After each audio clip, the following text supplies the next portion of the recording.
I want to talk to organizational leaders today. If you own a business, or if you run a business, or a nonprofit for that matter, let's have a talk. I want to speak to you today about the retention of Black women in your workplace. So let's start with this. Are there Black women in your workplace? Just think about it. That's not a hypothetical. If so, how long has she been there? What are her contributions to the team? Does she seem as though she's content working for your company? I ask these questions because we have seen through data over the last couple of years that the American workplace is hemorrhaging Black women.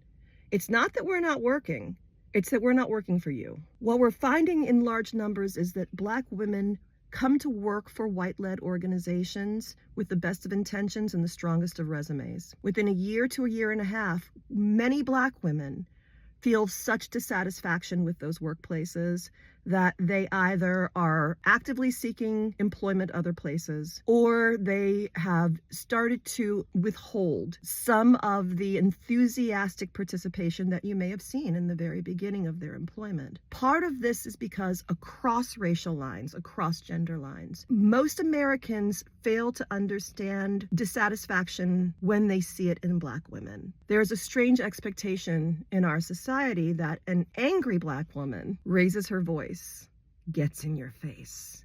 Maybe she even shakes her head or wiggles her finger like a 90s sitcom.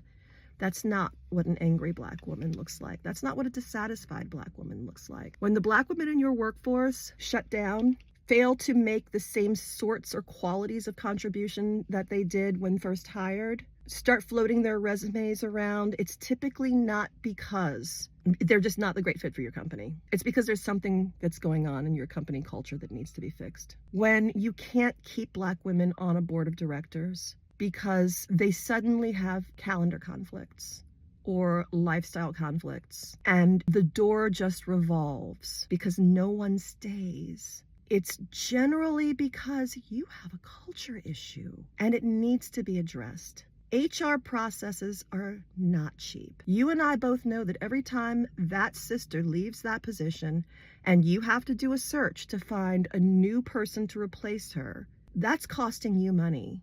It's costing time.